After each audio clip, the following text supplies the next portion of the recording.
꽤 긴 시간 동안 산상수훈 예수님의 설교를 듣고 있습니다. 산에서 설교하신 분은 예수님이 최초가 아니죠. 구약 성경을 읽어보면 하나님께서 이스라엘 백성들을 애굽에서 탈출시키신 이후에 시내 산으로 불러 모으십니다. 그리고 하나님께서 그 시내 산에서 친히 하나님의 목소리로 설교를 시작하십니다. 하늘과 땅이 진동하는 그 목소리에 백성들이 놀라고 공포스러워서 모세를 찾아가서 부탁하죠. 우리가 직접 하나님의 음성을 듣다가는 우리가 다 죽을 것 같습니다. 모세, 당신이 올라가서 하나님의 말씀을 들으시고 그대로 전해주시면 저희들이 하나님의 말씀으로 받겠습니다. 그래서 모세가 산에 올라가서 하나님의 언약과 계명을 받아서 그 시내산에서 백성들에게 설교했습니다. 이제 그 내용이 우리가 알고 있는 출애굽기에 담겨 있죠. 출애굽기 24장을 보게 되면 그 산상 설교가 끝난 후 백성들의 반응을 이렇게 기록하고 있습니다. 모세가 와서 여호와의 모든 말씀과 그의 모든 율례를 백성에게 전하매 그들이 한 소리로 응답하여 이르되 여호와께서 말씀하신 모든 것을 우리가 준행하리이다. 여러분, 하나님께서 우리들을 찾아오셔서 친히 말씀하셨다면 농담일 리가 없겠죠. 하나님께서 하늘과 땅을 진동하시며 피조물인 우리에게 하나님의 목소리를 들려주셨다면 여러분, 그 내용은 참고 사항일 리가 없습니다. 하나님의 말씀 앞에서 하나님의 백성들은 반드시 그 말씀을 어떻게 할 것인가 선택의 기로에 서게 됩니다. 그 말씀을 듣기만 할 것인가 아니면 그 말씀 그대로 순종할 것인가, 하나님의 말씀을 하나님의 말씀으로 알고만 있을 것인가 아니면 행할 것인가. 예수님께서도 산상설교를 마치시고 나서 이제 우리에게 이 말씀에 대하여 우리가 듣기만 할 것인가 아니면 정말 행할 것인가. 여러분, 산상수훈은 어떤 분들이 흔히 말하는 것처럼 단지 이상주의적인 가르침이 아닙니다. 예수님께서 이 산상설교를 하셨을 때 그것은 우리가 행하도록, 우리가 실천하도록 우리에게 전해주신 말씀입니다. 그런 면에서 예수님은 이제 4번에 걸쳐서, 물론 이제 2번째와 3번째는 같은 주제이긴 한데요, 예수님께서는 유의미한 순종을 강조하시면서 설교를 마무리 지으려고 하십니다. 오늘 본문을 보시게 되면 첫 번째 예수님은 어떻게 경고하시냐 하면, 이제 예수님이 말씀하신 이 가르침대로, 이 길대로 우리가 순종할 것이냐, 그 길은 좁은 길이고 좁은 문인데 그 길로 걸어갈 것이냐 아니면 사람들이 원하는 넓은 길과 넓은 문으로 들어갈 것이냐 하고 우리에게 경고하고 있습니다. 문제는 그 두 길의 결과가 다르다는 거죠. 하나는 생명이고 하나는 멸망입니다. 두 번째, 예수님은 우리가 그 길을 걸어가려고 할 때, 좁은 길을 택하고 좁은 문을 들어가려고 하고 그 길을 걸어갈 때에 끊임없이 거짓 선지자들이 우리를 유혹할 거라는 거예요. 야, 넓은 길로 가자, 넓은 문으로 가자. 그럴 때 거짓 선지자들을 어떻게 분별할 것인가? 그들의 열매로 그들을 분별해라 하고 말씀하십니다.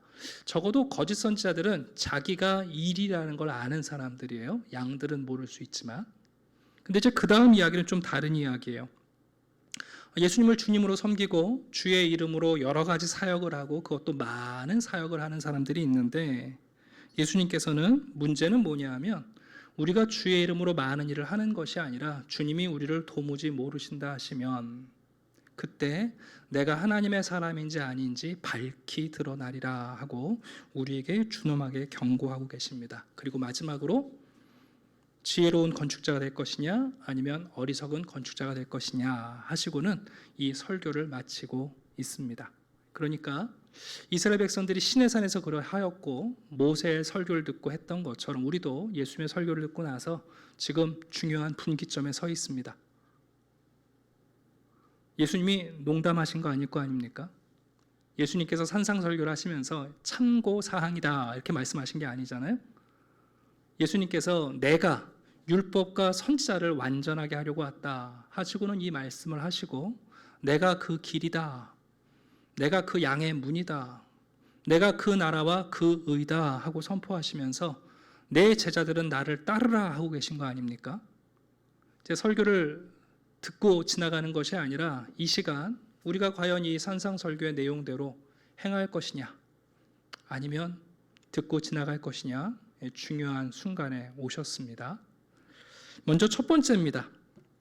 예수님께서는 예수님을 따르는 것과 예수님을 따르지 않는 것, 지금 가르쳐 주신 이 가르침대로 사는 것과 이 가르침을 거절하는 것은 단순히 큰 성공과 작은 성공의 차이를 이뤄낸다고 말씀하시지 않습니다. 예수님의 말씀을 따르면 빠르게 성공하고 예수님의 이 가르침을 거절하면 좀 늦게 성공한다고 말씀하시는 게 아닙니다. 예수님의 이 가르침에 우리의 반응의 결과가 생명과 멸망이라고 분명히 말씀하십니다. 여러분, 두 길은 정반대의 목적지입니다. 구원을 받느냐 아니면 우리의 구원을 잃어버리냐의 문제입니다. 성경은 언제나 하나님이 말씀하실 때마다 이 경고를 반복합니다. 신명기 30장입니다. 보라, 내가 오늘 생명의 복과 사망과 화를 내 앞에 두었나니. 모세가 마지막 고별 설교를 하고 나서 신명기 30장에서 설교를 마치고 나서 얘기해요. 자, 이제 너희들 앞에 생명과 복 아니면 사망과 화 둘 중에 하나를 선택할 수 있다. 선택하라 라고 말씀합니다. 예레미야 21장도 여호와께서 말씀하시기를 보라, 내가 너희 앞에 생명의 길과 사망의 길을 두어놓으라. 너는 이 백성에게 전하라 하셨느니라 하고 말씀하셨습니다. 설교자는 설교를 할 때마다 똑같은 내용을 선포합니다. 우리가 들은 이 말씀에 우리가 순종하면 생명이고 이 말씀을 거절하면 여러분 사망입니다. 추석 연휴 기간에 이런 얘기를 해서 죄송합니다만 그래도 제 말이 아니니까 우리가 고민하며 들어야 될 것 같습니다. 예수님은 오늘 이 좁은 문과 넓은 문, 좁은 길과 넓은 길에 대하여 세 가지 측면을 우리에게 말씀합니다. 첫 번째는 규모입니다. 넓은 길은 말 그대로 여러분 넓은 길입니다. 많은 사람들이 그 길을 선택합니다. 종종 우리는 인생을 살아가면서 많은 사람들이 무언가를 선택할 때 우리도 손쉽게 그 길을 선택하기가 쉽습니다.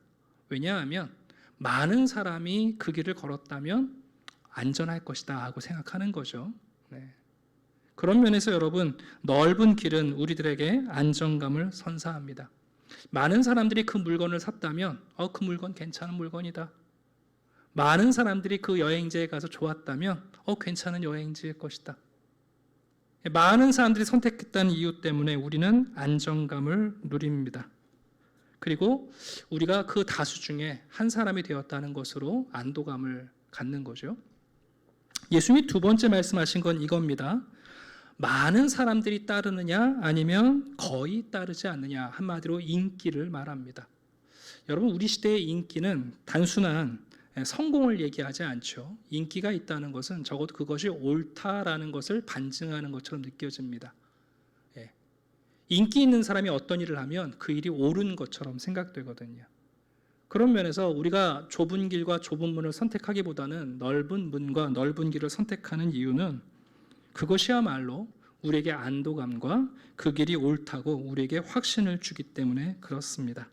그러나 예수님은 우리에게 안도감이나 아니면 성공을 얘기하시지 않고 우리에게 충성을 말씀하십니다.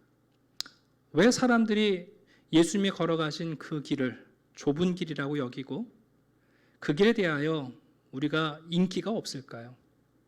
여러분, 사람들 가운데 예수님을 싫어하는 사람들은 거의 찾아보기 어렵습니다. 교회를 싫어하는 사람들도 예수님을 싫어하지는 않습니다. 예수님은 사랑의 목자라고 다들 이해하고 예수님이 좋으신 분이라고 다 동의를 합니다. 그리고 예수님이 희생하신 그 희생도 고귀하게 생각을 합니다. 그런데 당신도 그렇게 사시오. 그러면 이제 그때는 좀 달라져요. 나는 그 길을 걷기보다는 많은 사람들이 걷는 길을 걷고 싶고 많은 사람들이 들어가고 싶은 그 문으로 들어가기를 원하지, 여러분 예수님처럼 살고 그 길을 걷는 것은 좀 우리에게 다른 문제인 것 같습니다. 종종 좁은 길, 좁은 문을 선택한다는 것을 오해하시는 분들도 있습니다. 많은 사람들과 다른 길을 걷는다는 것을 때때로 고집스러운 독불장군, 개인주의로 생각하시는 분들이 있는데, 여러분, 좁은 길을 걷는다는 것은 고집스럽게 독불장군으로 살란 뜻이 아닙니다. 또 어떤 분들은 좁은 문으로 들어가는 길을 외롭게 여기시는 분이 있습니다. 아닙니다, 여러분. 그 좁은 문은 외로운 문이 아니라 의로운 문입니다. 예수님께서는 우리에게 좁은 길을 걸어가라고 하실 때 혼자 걸으라고 하시지 않고 우리를 교회 공동체로 부르셨습니다. 그래서 그 길이 좁고 좁은 문이긴 하지만 들어선 사람들은 서로 사랑하고 서로 격려하고 서로 섬기라고 말씀하십니다. 우리가 좁은 길, 좁은 문을 선택하는 이유, 예수를 따르는 그 이유는 그 길이 쉬워서도 아니요, 남들과 달라 보이기 위해서 튀려고 하는 것이 아니라 그 길을 걸을 때만 예수님이 보이고 그 문을 들어갈 때라만 예수님과 교제할 수 있기 때문에 그렇습니다. 자, 산상설교를 마치면서 예수님은 말씀하십니다. 내가 율법과 선지자를 온전하게 하려고 왔다. 긴 설교를 말씀하시고 내가 곧 그 길이고 그 진리다. 내가 이렇게 너희들 앞에서 살아갈 것이고 이 희생과 사랑을 보여줄 것인데 너희들도 이제 그 길을 걸어라. 우리에게 말씀합니다. 비록 예수님을 따르는 길이 분명 많은 사람들이 걷는 넓은 길은 아니고, 그리고 여러분, 많은 사람들이 좋아하는 길은 아닐지 모르겠습니다만 그래도 우리는 그 길을 선택할 때 우리에게 생명이 있다는 것을 확인하게 됩니다. 누가복음 13장을 읽어보면 좀 이상한 기록 하나가 나옵니다. 예수께서 각 성, 각 마을로 다니사 가르치시며 예루살렘으로 여행하시더니, 예수님이 제자들과 함께 갈릴리로부터 예루살렘에 이르기까지 많은 마을에 다니시면서 복음을 전하시고 기적을 행하십니다.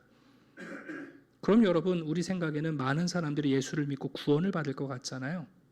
근데 그때 어떤 사람이 여짜오되 주여 구원을 받는 자가 적으니까. 여러분, 기가 막힌 질문 아닙니까? 만약 여러분 오늘 제가 아니라 예수님이 이 땅에 오셔서 오늘 설교하신다면 얼마나 많은 사람들이 구원을 받게 될까요? 아니, 예수님께서 여러분 기적을 행하시고 먹이시면서 그들을 고치시면서 복음을 전하는데 예수님의 복음을 받아들이고 구원받는 자가 적다는 것 때문에 그게 너무 이상했던 거예요. 그래서 질문하는 거죠. 예수님, 구원을 받는 사람이 이렇게 적습니까? 그때 예수님이 이렇게 답변하십니다. 좁은 문으로 들어가기를 힘쓰라. 내가 너희에게 이르노니 들어가기를 구하여도 못하는 자가 많으리라. 여러분들도 알고 저도 아는 것처럼 수많은 교인들이 있지만 예수의 길을 따라 걷는 제자들은 정말 적습니다. 우리가 교인으로서 교회의 가치를 알고 신앙을 소중히 여깁니다만 우리도 이 땅에서는 많은 사람들이 선택하는 넓은 길을 가오르며 우리도 안도감을 누리기를 원하고요. 또 이왕이면 사람들이 좋아하는 인기 있는 길을 걸어가면서 그것이 나의 오름이 되기를 바랄 때가 많습니다. 그래서 사람들은 좁은 길과 좁은 문, 예수의 길을 걷는 것이 그렇게 힘든지 모릅니다. 그러나 예수님이 분명히 말씀하십니다. 야, 그런데 목적지가 다르다. 네. 자, 문제는 우리가 그 길을 결단하고 예수를 따르고자 할 때 여러분, 우리를 유혹하는 거짓 선지자들이 끊임없이 있다는 겁니다. 15절부터 한번 제가 읽어보겠습니다. 거짓 선지자들을 삼가라. 양의 옷을 입고 너희에게 나아오나 속에는 노략질하는 일이라. 여러분, 놀라운 사실은 외관으로 봤을 때는 양이에요. 그런데 알고 보니 양의 탈을 쓴 이리가 있다고 말씀하십니다. 여러분, 거짓 선지자의 문제는 예수님 당시의 문제가 아니라 성경에서 누누이 강조하고 있는 내용입니다. 신명기를 읽어보면 하나님께서 이스라엘 백성들에게 거짓 선지자를 분별하는 기준을 몇 가지 말씀해 주십니다. 이 기준을 여러분 오늘 꼭 잘 생각하고 기억해 주시길 바랍니다. 첫 번째는 뭐냐면 이겁니다. 신명기 18장입니다. 내가 마음속으로 이르기를 그 말이, 선지자의 그 말이 여호와께서 이르신 말인지 우리가 어떻게 알리오 하리라. 여러분, 어떤 사람이 내가 하나님의 선지자입니다 하고 어떤 말을 해요.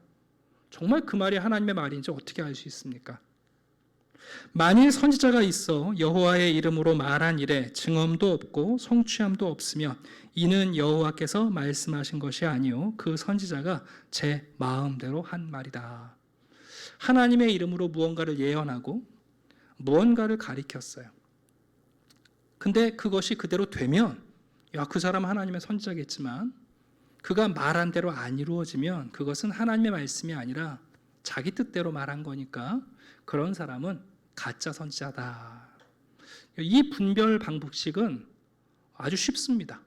크게 어렵지 않습니다. 그 다음 단계가 있습니다. 그런데 여러분 문제는 뭐냐 하면 어떤 사람이 예언을 하고 꿈을 꾸고 가리키는 정말 그렇게 성취되는 거예요. 그런 일이 벌어져요. 근데 문제는 뭐냐면 그런 일들을 성취해 가면서 하나님이 아니라 다른 신을 섬기자고 말하는 사람들이 있을 거라는 거예요. 이게 참 여러분 묘하지 않습니까? 너희 중에 선지자나 꿈꾸는 자가 일어나서 이적과 기적을 내게 보이고 그가 내게 말한 그 이적과 기사가 이루어지며 너희가 알지 못하던 다른 신들을 우리가 따라 섬기자고 말할지라도 너는 그 선지자나 꿈꾸는 자의 말을 청종하지 말라. 그런 선지자나 꿈꾸는 자는 죽이라. 여러분 잘 생각해 보세요. 정말 말한 대로 이루어져요. 예언을 하면 성취가 돼요, 여러분. 그럼 우리 생각에는 저 사람 하나님의 사람 맞나 봐. 그런데 여러분 그 이적과 그 기적을 가지고 하나님 말고 다른 신을 섬기자. 오늘날 세속주의나 물질주의나 아니면 또 다른 우상을 섬기도록 자신의 영적 능력을 발휘하는 사람들, 그 사람들 따르지 말라는 거예요. 그건 가짜라는 거죠. 그러니까 여러분 어떤 선지자나 어떤 영적 교사가 말한 대로 이루어지고 예언이 성취되었다고 해서 또 무조건 하나님의 선지자라고 보기 어려운 거예요. 근데 더 어려운 게 있습니다. 그게 세 번째 단계입니다. 예레미야서 23장에 보시게 되면 이런 말씀이 있습니다. 여호와의 말씀이니라 선지자와 제사장이 다 사악한지라 내가 내 집에서도 그들의 악을 발견하였노라. 내가 예루살렘 선지자들 가운데도 가증한 일을 보았나니 그들은 간음을 행하며 거짓을 말하며 악을 행하는 자의 손을 강하게 하여 사람으로 그 악에서 돌이킴이 없게 하였은즉 그들은 다 내 앞에서 소돔과 다름이 없고 그 주민은 고모라와 다름이 없느니라. 세 번째 부류는 정말 분별하기 어려워요. 이 사람들은 하나님의 말씀을 가리키고 그들이 예언한 대로 이루어져요. 이 사람들은 다른 신을 섬기자고 말하지 않고 성전을 중요시 여기고 종교를 강조하고 예배를 강조해요. 근데 여러분 문제는 뭐냐면 그들의 개인적인 삶 속에 은밀한 삶 속에 뭐가 있냐면 사악함이 있는 거예요. 꽝 잡는 게 매니까 그래도 그런 종교 지도자들도 훌륭하지 않은가? 아니라는 거예요. 예수님이 오늘 말씀하시는 열매로 그들을 안다는 것은 바로 이 예레미야서에 있는 마지막 단계를 다시 한번 언급하시는 겁니다. 여러분 잘 기억해 주십시오. 어떤 지도자들이 하나님의 이름으로 말을 하는데 그대로 안 돼요. 그럼 여러분 그거 가짜라는 얘기죠. 어떤 사람이 예언하고 기적을 행하는데 놀랍게 이루어져요. 근데 여러분 그걸 빌미로 하나님을 사랑하고 예수 그리스도의 십자가로를 이끌고 가는 게 아니라 끊임없이 우리의 욕망을 자극하며 여러분 우리로 하여금 헛된 우상을 섬기자고 말하면 여러분 돌아서야죠. 말한 대로 이루어지기도 하고 놀라운 가르침을 주기도 해요. 교회에 대해서 충성하는 것 같고 여러분 하나님을 예배하는데 혈안되어 있는 것 같은데 알고 보니 뒷구멍에서 엉뚱한 짓들을 해요. 근데 여러분 그래도 이 사람 하는 일을 보니까 효과가 있으니까 그냥 그 사람들 따르면 되느냐? 아니라는 겁니다. 하나님을 향한 진정한 충성은 그들이 사는 삶을 통하여 드러납니다. 여러분 나쁜 가르침은 나쁜 삶을 반영합니다. 지도자들에 대한 분별력이 얼마나 중요한지 우리에게 가르쳐 주세요. 사실 성도님들은 지도자들에 대한 기준이 그렇게 높지 않아요. 특히 한국교회 성도님들은 오늘날 종교 지도자들에 대해서 그렇게 큰 욕심들은 없으세요. 제가 알아요. 예전에 우리 한국교회 성도들이 가졌던 기준에 비하면 오늘날 목회자에 대한 기준은 매우 평균적입니다. 그럼에도 불구하고 예수님의 그 좁은 길과 좁은 문을 걸어가도록 우리를 격려하려면 여러분 우리에게 바른 분별력을 가지라고 말씀합니다. 여러분 성과가 중요하지 않습니다. 얼마나 후하게 나누어 두느냐가 훨씬 중요합니다. 얼마나 힘이 있느냐가 중요한 게 아니라 자비를 얼마나 실천하느냐가 중요합니다. 그 사람이 어떤 파급력을 갖고 있냐가 중요한 게 아니라 그가 얼마나 정직하냐가 훨씬 중요합니다. 얼마나 많은 영향력으로 많은 사람들을 휘두어잡느냐가 아니라 얼마나 온유하냐가 훨씬 중요합니다. 얼마나 많은 인기를 누리고 많은 사람이 쫓느냐가 아니라 한 분 하나님께 어떻게 충성하느냐가 중요합니다. 이 시대에 적합하게 부합하게 활동하느냐가 중요한 게 아니라 하나님의 뜻 앞에 겸손하게 그 좁은 길과 좁은 문을 선택하는 것이 더 중요하다고 말씀합니다. 우리 시대는 자기개발 시대 아닙니까? 뭔가 부족하다 싶으면 더 많이 공부하고 지식을 채우고 더 노력하면 개선될 수 있다고 생각을 해요. 근데 예수님은 사람에 대하여 나무의 비유를 하셨습니다. 여러분, 나무가 당연히 가시나무면 거기에 맞는 열매를 맺고 무화과 나무면 거기에 맞는, 포도나무면 거기에 맞는 열매를 맺는 것이지 가시나무가 노력한다고 해서 포도를 맺지 못한다는 말씀을 하는 겁니다. 다시 말하면 열매를 개선하려고 하지 말고 그들의 정체성을 파악하라고 말씀합니다. 우리 안에 있는 자아를 뽑고 하나님 안에서 새로운 자아를 심으라고 우리에게 말씀하고 있습니다. 그 스카이 제선이라는 매우 재기 넘치는 목사님이 계시는데 그분이 그래서 바른 지도자들을 분별하려면 우리에게 두 가지가 필요하다. 첫 번째는 시간이고 두 번째는 가까움이다 그랬어요. 여러분 어떤 지도자들을 바르게 분별하려면 첫인상으로 판단 못합니다. 우리 한국 분들은 관상 되게 잘 봐요. 그래서 지도자를 뽑을 때도요 첫인상으로 뽑거든요. 선거할 때 보면 알아요. 얼굴 보고 뽑으시는 분이 절반이에요. 근데 여러분 어떤 사람의 열매를 본다는 것은 무르익을 때까지 기다린다는 뜻이에요. 더군다나 열매를 보려면 여러분 멀찍이서 볼 수 없어요. 오늘날 대부분 유명한 종교 지도자들은 모니터를 통해서 우리가 봐요. 너무 멀리서 보거든요. 그래서 그분들의 진짜 삶의 열매를 발견하기가 어려워요. 마가복음 11장을 보시게 되면 이런 이야기가 있습니다. 예수님께서 예루살렘 성전에 올라가실 때에 시장하셔서 무화과 나무를 하나 발견하셨어요. 잎이 무성해요. 마치 보니까 그때가 열매 맺을 때는 아닌데 그 잎을 보니까 열매가 있는 것처럼 보이는 나무거든요. 그래서 예수님께서 가까이 가셔서 그 나무에서 열매를 찾으시는데 있어요, 없어요? 없어요. 그래서 어떻게 하셨습니까? 그 나무를 저주하셨어요. 그 무화과 나무가 이스라엘을 상징하는 것이요. 또 오늘 본문과 비견하면 열매 없는 지도자들을 의미합니다. 멀리서 보면 여러분 열매 많을 것 같은 거예요. 네. 근데 가까이 가서 오랫동안 보면 아무 열매가 없습니다. 예수님께서 말씀하십니다. 열매를 맺지 아니하는 나무마다 찍혀 불에 던져지느니라.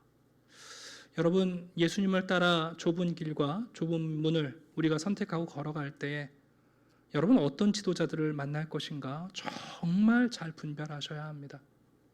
네. 어떤 이가 예수님께 구원받는 자가 이렇게 적습니까? 반문했던 것처럼 저도 목사입니다만 정말 지도자들이 그렇게 적습니까? 하고 물을 수밖에 없는 시대인 것 저도 알고 여러분이 아십니다.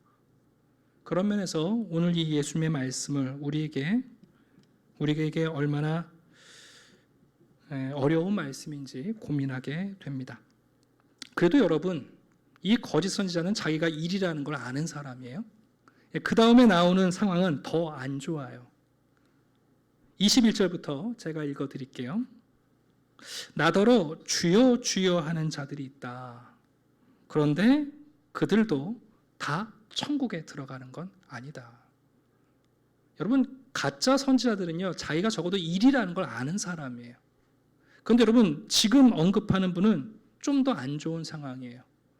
자기가 하나님께 속겠다고 착각하는 사람이죠. 그래서 여러분 이분의 사역의 내용을 보면 이렇지 않습니까? 많은 사람이 주여 주여 우리가 주의 이름으로 선지자 노릇했고 주의 이름으로 귀신을 쫓아냈고 주의 이름으로 많은 권능을 행했습니다 하고 얘기를 해요. 여러분 이분들 어떤 분이냐면 먼저 정말 사명감에 불타는 사람들이에요. 그렇지 않습니까? 예수님을 존경만 하는 게 아니라 정말 예수님을 주님이라고 부르는 사람들이에요. 그리고 여러분 조금 일한 사람이 아니라 많이 일한 사람들이에요. 그리고 실제로 여러분 이분들은 설교도 예언도 했고 그리고 귀신도 쫓아냈고 기적을 행할 정도로 능력이 있는 분들이에요. 근데 예수님께서 뭐라고 말씀하신다고요? 불법을 행하는 자들아 라고 말씀하신다는 거예요. 마태복음 24장 보시게 되면 불법이 무엇인지 우리에게 이렇게 설명합니다. 거짓 선지자가 많이 일어나 많은 사람을 미혹하게 쓰며 불법이 성함으로 많은 사람의 사랑이 식어지리라. 여러분 이런 사람들이 주님을 부르고 주의 이름으로 사역을 하면 할수록 이상하게 사랑이 식어져요. 놀랍지 않습니까? 예, 하나님을 향하여 예수님을 향하여 주님이라고 부르고 귀신도 쫓아내고 예언도 하고 정말 많은 일을 하는데 이런 분들이 사역을 하면 할수록 사랑이 식어져요. 왜 그런가? 예수님을 주님이라고 부르지만 하나님의 뜻에 순종하는 게 아니라 자기의 뜻을 펼치고 있고 자기의 뜻을 내려놓지 못하는 사람들임을 우리에게 가르쳐 줍니다. 예수님을 주님이라고 부르지만 그러나 정말 예수님을 주인으로 여기고 있지 않은 거죠. 그래서 많은 일을 했다고 말하지만 예수님은 오히려 나는 너희들을 도무지 모른다 그러세요. 많은 일을 했는데 도무지 모른다고 말씀하세요. 종종 어떤 분들은 이런 상황을 잘 이해 못하시는 경우가 있습니다. 제가 예를 하나 드리려고 하는데 민수기 20장을 보시게 되면 여러분 이스라엘 백성들이 광야에서 신광야에 도착했을 때 뭐 늘 그렇듯이 물이 없으니까 백성들이 모세를 또 원망하고 하나님을 원망하면서 물을 달라고 그러지 않습니까? 모세가 지겹죠. 한두 번도 아니고. 그래서 하나님께 아론과 함께 나아가서 어떻게 할까요? 그럴 때 하나님께서 모세에게 지팡이로 반석을 명하여 물을 내라고 말씀합니다. 여러분 한번 들어보셔요. 모세가 그들에게 이르되 반역한 너희여 들으라. 우리가 너희를 위하여 이 반석에서 물을 내려 하고 모세가 그의 손을 들어 그의 지팡이로 반석을 2번 치니 물이 많이 솟아나오므로 회중과 그들의 짐승이 마시니라. 여러분 이 사건을 잘 이해해 보시겠어요? 모세가 하나님께서 명하신 대로 하지 않고 분노를 바라며 지팡이를 가지고 반석을 두들기면서 어쨌든지 간에 여러분 반석에서 물이 나와서 백성들이 먹고 마셨습니다. 근데 하나님은 이렇게 평가하세요. 여호와께서 모세와 아론에게 이르시되 너희가 나를 믿지 아니하고 이스라엘 자손의 목전에서 내 거룩함을 나타내지 아니한 고로. 무슨 얘기입니까? 여러분 모세는 하나님께 불순종한 겁니다. 저도 이 사건은 여러분 모세가 하나님께 순종한 사건이 아니라 믿지 아니하고 그리고 하나님의 거룩함과 정반대의 불순종을 행한 일입니다. 그럼에도 여러분 반석에서 물은 흘러나왔습니다. 그러니까 모세와 아론의 순종과 관계없이 하나님이 반석에서 물을 내시는 기적을 일으키신 겁니다. 백성들의 눈으로 보면 모세와 아론의 사역이 효과적으로 보입니다만 그러나 하나님의 눈으로 보면 모세는 실패한 겁니다. 하나님이 이렇게 평가하십니다. 너희가 나를 믿지 아니하고 그리고 내 거룩함을 나타내지 않았다. 그러시면서 또 다음 구절을 보시면 이스라엘 자손이 여호와와 다투었으므로 이를 무리라 하니라. 여호와께서 그들 중에서 그 거룩함을 나타내셨더라. 모세와 아론은 하나님의 거룩함을 나타내는데 실패했는데 여러분 하나님께서는 그 사건으로 하나님의 거룩함을 드러내셨다고 말합니다. 이게 바로 대표적인 예입니다. 주여 주여 하며 반석에서 물을 낼 수 있습니다. 그러나 여러분 적어도 그 사건은 모세와 하나님과의 아무 관계가 없습니다. 종종 우리가 오해하는 것은 하나님이 나를 통하여 어떤 일을 하셨으니까 내가 하나님께 속한 증거라고 생각하는 분들이 있습니다. 다시요. 하나님이 나를 통해서 어떤 일을 하셨으니까 내가 하나님께 속한 것이라고 확신하는 분들이 있습니다. 그러나 성경은 그렇게 말하지 않습니다. 잠언 16장입니다. 여호와께서 온갖 것을 그 쓰임에 적당하게 지으셨나니 악인도 악한 날에 적당하게 하셨다. 여러분, 하나님께서 악인도 쓰십니다. 적당하게. 악인들이 하나님께 속했기 때문이 아닙니다. 모세와 아론을 적당하게 쓰신 겁니다. 모세와 아론이 하나님께 순종해서가 아닙니다.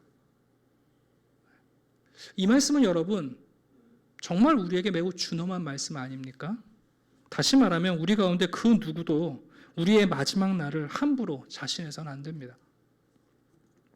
사역에 얼마나 열심인가로 사람의 믿음과 가치를 평가하는 경향이 있습니다만 여러분, 그러나 우리 조심해야 됩니다. 왜냐하면 하나님 그분에게 자신이 헌신하지 않고도 얼마든지 선교에 평생 헌신할 수 있습니다. 여러분, 하나님께 자신을 헌신하지 않으면서도요, 평생 목회할 수 있습니다. 하나님께 자신을 헌신하지 않으면서도요, 여러분, 평생 중직자로 사역 가능합니다. 그러니 내가 어떤 일을 하고 있고 나를 통해 하나님이 어떤 일을 하셨다는 것만으로 내가 하나님께 속겠다고 생각한다면 그건 정말 착각입니다. 예수님이 말씀하시는 겁니다. 그때에 내가 밝히 드러내리니 나는 너를 모른다. 네.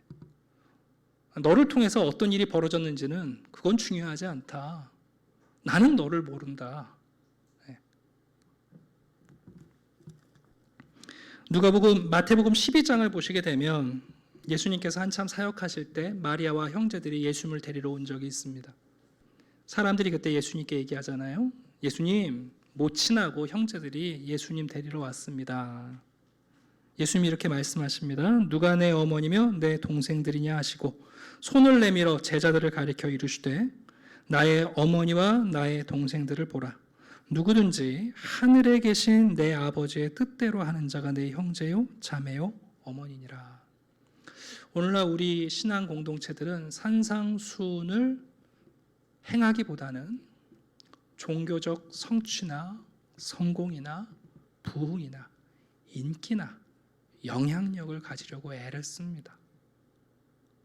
교회가 우리가 예수의 제자로 이곳에 모여서 우리가 예수님을 따르기로 하면서 정말 이 산상수훈에서 우리에게 말씀하시는 생명의 길, 좁은 길과 좁은 문을 여러분 실천하는 게 아니라 교회라는 이 조직을 견고하게 기독교가 한국 사회에서 영향력을 발휘할 수 있게 우리가 좀 어깨 피고 신앙생활을 할 수 있게.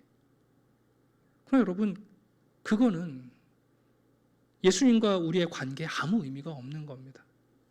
이 땅에서 우리가 반석을 2번씩 때리면서 생수를 뿜어낼지라도 여러분, 그것은 예수님과 우리가 예수님께 속했다는 증거가 될 수 없다는 얘기입니다. 얼마나 여러분 준엄한 말씀인지 모릅니다. 스탠리 하우어스 목사님께서 이 부분의 결론부로 이렇게 말씀하십니다. 예수님은 기독교인의 믿음의 내용을 우리가 살아가는 방법에서 분리하려는 모든 시도를 불가능하게 하셨다. 언제부턴가 믿음과 행위를 자꾸만 이분법적으로 이해하려는 분이 있어요. 믿음과 행위는 동전의 양면이 아니에요. 여러분, 믿음과 행위는 동전의 양면이어서는 안 돼요. 믿음과 행위는 우리의 얼굴이어야 하는 거지 양면이어서는 안 돼요. 그러므로 예수님을 주님이라고 부르는 것으로는 충분하지 않고 그분의 이름으로 예언하는 것도 충분하지 않고 그분의 이름으로 능력을 행하는 것도 충분하지 않고 오직 아버지의 뜻을 행하는 사람들만이 아들의 나라에 들어가게 될 것이다. 왜냐하면 복음의 진리는 증거들 없이 알려질 수 없기 때문이다. 복음은 예수님을 따라 살아가는 삶들에서 분리될 수 있는 진리가 아니다. 산상수훈 설교를 우리가 즐겁게 들었는데 이제 설교를 마치면서 즐거움의 시간은 지나고 결단의 순간이 왔어요. 예수님은 우리가 일반적으로 생각했던 기독교 신앙, 우리의 종교, 우리가 배워왔던 교회의 계율과는 사실 죄송하지만 많이 다른 본래의 목소리를 우리에게 들려주세요. 예수님의 목소리를 순수하게 듣는다는 것은 정말 우리를 두렵게 만들어요. 예수는 우리에게 산상수훈을 설교하시면서 이대로 살면 성공할 거다. 이대로 살면 교회가 부흥할 거다. 이렇게 실천하면 교회가 영향력을 가질 거라고 지금 약속하시는 게 아닙니다. 이렇게 사는 것이 하나님의 뜻대로 사는 것이다라고 지금 말씀하시는 거예요.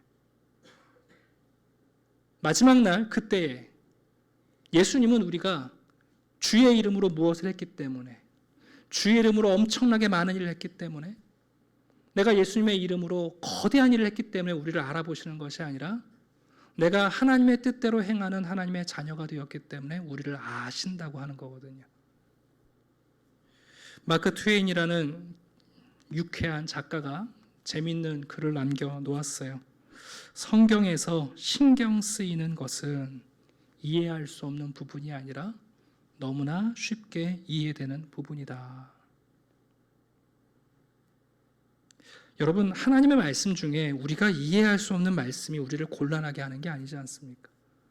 오늘 우리가 들은 말씀은 전혀 어려운 얘기가 아닙니다. 어쩌면 제가 너무 어렵게 말했는지는 모르지만 예수의 길을 걷는 그 길이 좁은 길이고 여러분 좁은 문입니다. 예수님 다 좋아하지만 그렇게 삽시다. 그렇게 십자가를 집시다. 아무도 원하지 않습니다. 별로 인기 없습니다. 그러나 여러분 그 길이 생명의 길이라는 것 우리에게 말씀하셨습니다. 자꾸만 우리에게 넓은 길로 가자고 거짓 선지자들이 우리에게 말을 합니다. 왜 그런가? 여러분 가까이 가서 그들을 오래 지켜보면 그들 안에 팔복과 같은 열매가 없습니다. 팔복과 같은 열매가 없습니다. 우리도 모르는 사이에 우리 스스로 속을 수 있습니다. 내가 주의 이름으로 많은 일을 하고 있다. 주의 이름으로 대단한 일을 하고 있다. 사람들이 나를 하나님의 사람으로 알아주고 있다. 그러나 여러분 그건 중요한 게 아닙니다. 중요한 건 아버지의 뜻대로 행하는 자라야 바로 그 사람들을 예수님은 알아차리신다고 우리에게 가르쳐주고 있습니다. 추석 명절에 그냥 덕담 몇 마디 나누면 참 좋을 것 같지만 오늘 예수님은 우리에게 또 생명의 말씀을 전해 주십니다. 우리가 긴 시간 동안 산상수훈의 설교를 들었습니다. 예수님이 우리에게 제시하시는 삶은 전혀 다른 삶이었어요. 우리 지난주도 살펴봤잖아요. 내가 받기를 원하는 대로 남을 대접하라. 율법은 그렇게 가리키지만 그러나 예수님은 그 율법을 완전하게 하시는 분 아닙니까? 내가 너희를 사랑한 것 같이 사랑하라. 이것이야말로 율법보다 더 중하다. 이것이야말로 하나님이 율법 안에 담겨 놓으신 본래 하나님의 뜻이다. 우리 마태복음 산상수훈 읽어가면서 10계명을 돌아봤잖아요. 살인하지 말라. 그게 하나님의 뜻이 아니라 사랑하라는 게 하나님의 뜻이다. 간음하지 말라는 게 아니라 우리에게 주신 사랑을 생명을 걸고 지키라는 거다. 여러분 거기에 무슨 업적과 무슨 성과가 있겠습니까? 오히려 우리에게 은밀하게 구제하고 은밀하게 기도하고 은밀하게 금식하고 은밀한 재물이 있거든 나누라고 말씀하시는 분 아닙니까? 여러분 예수님의 말씀이 우리의 생명과 우리의 울림이 되어야 합니다. 그리고 교회는 이 예수님의 말씀이 투명히 우리에게 전해질 수 있도록 우리가 고민해야 됩니다. 우리 안에 이런 이리가 없다고 우리가 어떻게 장담할 수 있으며 여러분 우리 가운데 주여 주여 다 우리가 하고 있는데 마지막 날에 나는 너희를 도무지 모른다. 지금은 우리가 착각하고 있을지 모르지만 그때에 밝히 드러날 것을 여러분 우리가 어떻게 간과할 수 있겠습니까? 주님의 이 말씀을 오늘 우리의 생명처럼 받고 예수 그리스도를 다시 한번 우리에게 얼마나 중요한 분인가 고민하는 복된 하루가 되기를 주님의 이름으로 축원합니다. 기도하겠습니다. 아버지 하나님 감사합니다. 생명의 길과 사망의 길이 너희 앞에 있다. 하늘과 땅을 진동시키시는 주의 말씀을 듣고 농담으로 듣거나 참고로 듣거나 하나님 우리가 또 그저 좋은 격언으로 새겨 듣지 않도록 도와주시옵소서. 예수님이 걸어가신 그 길이 좁은 길이고 사람들이 원하지 않는 좁은 문일지 모르나 그 길에 반드시 생명이 있으며 하나님께 나아가는 길과 진리가 되심을 믿습니다. 하나님 우리에게 바른 분별력을 허락해 주시옵소서. 그들이 성취가 있는 말씀을 전하는지 그들이 그 놀라운 일을 행하며 하나님께 우리를 이끌고 있는지 하나님 우리 가운데 있는 지도자와 기성 세대들이 은밀한 가운데 바른 열매를 맺고 있는지, 우리는 하나님을 주님이라고 부르며 주를 위해 많은 일을 한다고 착각하지만 우리도 반석을 향하여 지팡이를 두드리고 있는 것은 아닌지, 예수님이 이 땅에 오셔서 그 하나님의 뜻을 이루며 우리에게 그 길을 보여주신 것처럼 우리도 예수님의 그 길을 걸어가며 하나님의 뜻을 이루는 참된 하늘의 가족들이 될 수 있게 은혜 베풀어 주시옵소서. 감사드리며 예수 그리스도 이름으로 기도드립니다. 아멘.